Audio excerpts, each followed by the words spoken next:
Rivalitas abadi antara Indonesia dan Malaysia kembali memanas, menyusul laga internasional yang segera digelar. Media Malaysia secara khusus menyoroti bagaimana pertandingan ini selalu menjadi magnet perhatian di Asia Tenggara. Tidak hanya di dalam stadion, atmosfer panas juga terasa di media sosial, dengan para pendukung dari kedua negara saling adu argumen dan kebanggaan. Bagi banyak orang, laga ini bukan hanya soal skor akhir, tapi juga menyangkut harga diri dan sejarah panjang dua negara serumpun yang penuh persaingan. Pada pertemuan terakhir di Piala AFF 2020, Indonesia sukses menaklukkan Malaysia dengan skor telak 4-1. Kemenangan ini tidak hanya mencoreng muka rival, tapi juga berdampak langsung pada karir pelatih Malaysia Tan Cheng Hu yang akhirnya mengundurkan diri. Performa Indonesia sejak saat itu terus menunjukkan tren positif, baik dari segi taktik maupun mental bertanding. Saat ini, tim Garuda menempati peringkat ke-123 FIFA, hanya berada di bawah Vietnam dan Thailand sebagai tim-tim terbaik di kawasan Asia Tenggara. Malaysia juga tidak tinggal diam dan mulai membangun kembali kekuatan timnas mereka. Dengan pelatih anyar Peter Klamovski, Harimau Malaya mencoba menyusun ulang strategi mereka. Sementara itu, Indonesia kini memasuki era baru bersama Patrick Kluivert yang dipercaya membawa angin segar. Pertarungan ini semakin menarik karena kedua tim datang dengan wajah baru. Pola permainan berbeda, dan ambisi besar untuk membuktikan siapa yang layak disebut Raja Asia Tenggara. Laga ini diprediksi akan lebih dari sekadar pertandingan biasa.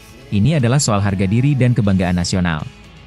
Sejarah panjang pertemuan yang saling mengalahkan membuat prediksi hasil menjadi sulit ditebak.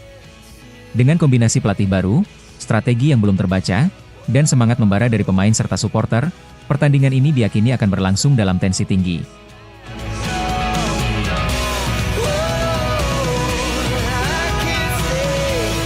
Menjelang laga krusial melawan Cina dan Jepang, Ole Romeni menyampaikan pesan penuh semangat kepada para pendukung. Pemain yang kini membela Oxford United itu mengaku merasa sangat terhormat setiap kali mengenakan seragam merah putih. Ia menegaskan bahwa dirinya siap memberikan segalanya di lapangan demi mengangkat nama Indonesia. Antusiasmenya untuk kembali tampil di Jakarta pun tak terbendung, dengan janji bahwa tim akan turun dengan kepercayaan diri tinggi. Romeni juga berharap atmosfer luar biasa di Stadion Utama Gelora Bung Karno bisa kembali terulang seperti saat laga melawan Bahrain. Dalam pertandingan itu, dukungan dari lebih dari 70.000 penonton membantu skuad Garuda meraih kemenangan penting 1-0, dengan Romeni sebagai pencetak gol tunggal. Ia menyebut sorakan dan semangat dari tribun sebagai bahan bakar utama yang bisa mengubah jalannya laga. Melalui media, Romeni menyampaikan janji tegas, "Kami tidak akan mengecewakan kalian." Indonesia dijadwalkan lebih dulu menjamu Cina sebelum melawan Jepang di Suita pada 10 Juni mendatang. Dalam skenario kualifikasi yang sangat ketat, satu kemenangan saja akan membuka peluang besar untuk melaju ke babak keempat. Meskipun lawan yang dihadapi memiliki peringkat lebih tinggi, skuad Garuda memiliki senjata rahasia berupa semangat juang tinggi dan dukungan publik fanatik. Romeni bersama rekan setimnya paham bahwa kesolidan, fokus, dan mental baja sejak menit awal sangatlah krusial. Dengan performa impresif yang ia tunjukkan dan dedikasi penuh terhadap tim nasional, Ole Romeni kini dianggap sebagai tumpuan utama di lini depan Indonesia. Pesan yang ia sampaikan tidak hanya menyentuh pemain, tapi juga menyatukan kembali semangat para supporter. Laga melawan Cina bisa menjadi titik balik sejarah baru dalam perjalanan timnas Indonesia. Dan GBK yang penuh semangat diyakini bisa menjadi panggung kebangkitan besar.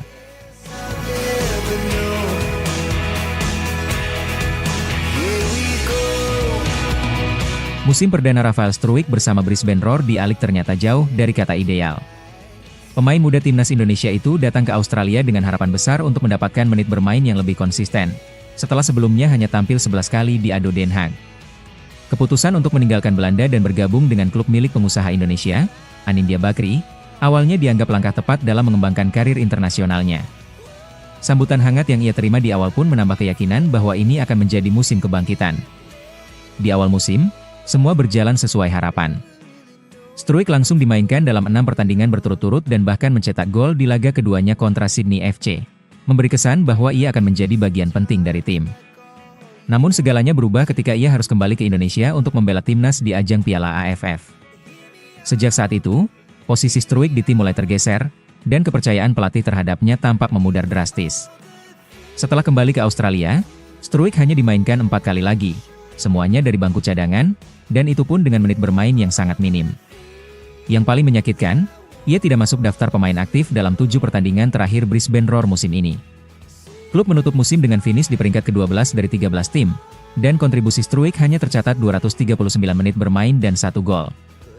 Angka tersebut tentu jauh di bawah ekspektasi, baik dari dirinya sendiri maupun pendukung Indonesia yang mengikuti kiprahnya di luar negeri. Dalam wawancara terbarunya, Struijk mengungkapkan kekecewaan karena tidak mendapatkan perkembangan sesuai janji yang diterimanya. Ia menyatakan masih membuka peluang untuk kembali ke Eropa jika situasinya tak kunjung jelas. Dengan statusnya sebagai pemain muda potensial dan bagian dari skuad timnas Indonesia, masa depan Struijk ini jadi perhatian serius.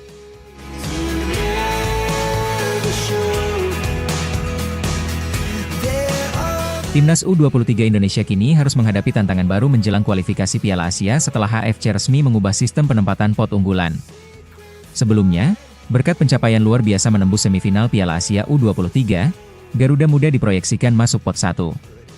Namun, perubahan aturan yang menghitung performa tim dari 3 edisi terakhir membuat Indonesia turun ke pot 2, meski hasil terakhir mereka cukup mengesankan.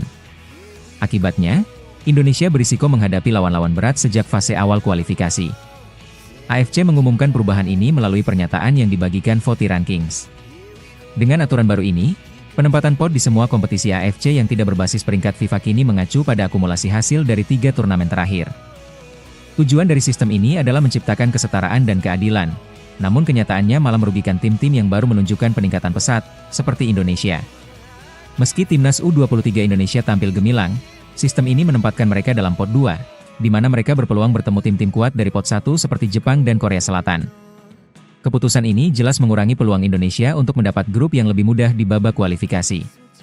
Meski Indonesia akan menjadi tuan rumah di salah satu grup, yang membuat mereka terhindar dari sesama tuan rumah seperti Thailand, Qatar, atau Vietnam, tetap ada kemungkinan menghadapi negara-negara besar lainnya.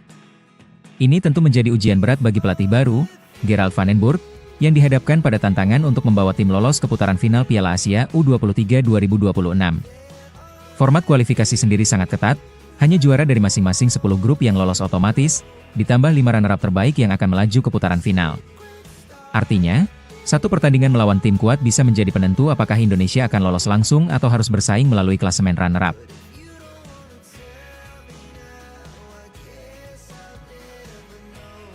Elkan Bagot mengejutkan publik dengan pengakuan yang tidak banyak orang tahu. Ia sempat ingin pensiun dari dunia sepak bola. Dalam wawancara eksklusif di podcast Herbert Lemon, Elkan mengungkapkan bahwa masa mudanya penuh kebimbangan dan tekanan. Kini dikenal sebagai bek tangguh di timnas Indonesia, perjalanan Elkan tidak selalu mulus. Bahkan, ia sempat berada di titik di mana ia mempertimbangkan untuk meninggalkan sepak bola dan memilih jalur hidup yang benar-benar berbeda, menjadi pilot. Lahir di Bangkok dan sempat tinggal di Indonesia, Elkan memulai karir sepak bola di tim Sunday League saat pindah ke Inggris. Perjalanan karirnya dimulai di Ipswich Academy, namun justru di sana muncul banyak keraguan dalam dirinya. Meski menyukai sepak bola, Elkan mengaku tidak pernah benar-benar melihatnya sebagai jalur hidup utama. Bahkan, ia sempat berpikir untuk mengejar lisensi pilot komersial sebagai alternatif masa depannya. Namun, keputusan untuk tetap bertahan di sepak bola datang setelah nasihat dari seorang tetangga yang meyakinkannya untuk mengambil kesempatan yang ada di depan mata. Karir Elkan bersama Ipswich Town juga tidak selalu mulus. Ia sempat menjalani masa peminjaman ke klub kasta ketiga Liga Inggris, Blackpool, untuk mencari menit bermain yang lebih banyak. Namun, perjalanan karirnya yang penuh liku-liku mulai terasa lebih berat saat posisinya di timnas Indonesia tergeser. Pelatih Sintayong mulai lebih sering mengandalkan bek lain, membuat Elkan jarang mendapatkan panggilan untuk membela Garuda. Padahal, sebelumnya ia tampil gemilang di Piala AFF 2020 dan Piala Asia 2023. Dengan persaingan ketat di lini belakang, ia merasa posisinya mulai terabaikan.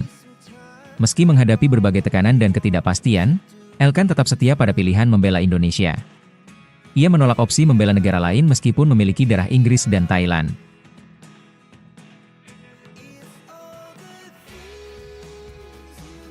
Nova Arianto baru-baru ini membagikan gambaran besar mengenai persiapan timnya menjelang Piala Dunia U17 yang akan digelar pada 2025.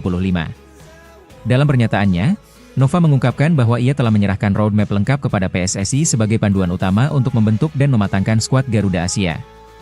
Meski waktu menuju turnamen masih cukup panjang, Nova menekankan bahwa pemusatan latihan menjadi kunci untuk memastikan para pemain siap menghadapi kompetisi besar tersebut. Namun, ia juga menambahkan bahwa pihaknya masih menunggu tanggapan serta revisi dari federasi sebelum langkah konkret bisa dijalankan. Salah satu rencana besar yang diajukan oleh Nova adalah pemusatan latihan di luar negeri. Menurutnya, pengalaman bertanding di luar negeri sangat penting agar para pemain dapat merasakan atmosfer internasional sejak dini. Selain itu, Nova juga mengusulkan agar timnas U17 berpartisipasi dalam kompetisi elit Pro Academy. Partisipasi di EPA dinilai penting untuk menjaga jam terbang pemain sambil menunggu turnamen utama pada akhir tahun. Semua agenda ini sudah dirancang sebaik mungkin oleh Nova, dan kini ia tinggal menunggu lampu hijau dari federasi untuk memulai langkah-langkah lebih lanjut. Walaupun segala sesuatunya masih dalam tahap perencanaan, semangat Nova untuk membawa timnas U17 Indonesia berprestasi sangat tinggi. Ia menyadari bahwa Piala Dunia U17 kali ini berbeda dengan edisi sebelumnya, karena Indonesia lolos melalui jalur kualifikasi, bukan sebagai tuan rumah. Hal ini menjadi kebanggaan tersendiri bagi Nova, yang melihatnya sebagai bukti nyata adanya peningkatan kualitas di tim muda Indonesia. Nova menegaskan bahwa pencapaian ini harus dimanfaatkan dengan sebaik-baiknya sebagai batu loncatan untuk membawa tim ke level yang lebih tinggi.